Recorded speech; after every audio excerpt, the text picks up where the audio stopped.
We built a tool called Alpha Signal, and this one felt unfair. Alpha Signal was designed for founders, operators, and investors who were drowning in financial data, but starving for actual insight.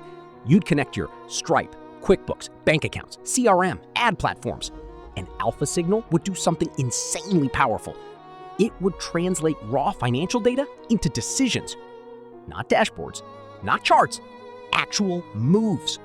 It would tell you, your CAC just spiked 18%. Here's why.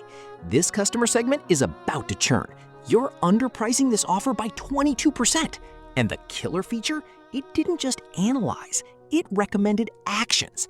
Cut this campaign, double down on this channel, raise prices here. Like having a CFO that never slept. We had early traction. Founders were making decisions faster, saving thousands per month. One agency said it replaced their entire reporting stack. This wasn't a nice to have. This was money on the table. And then, a week later, AI platforms rolled out deeper integrations, financial context, tool connections, persistent memory.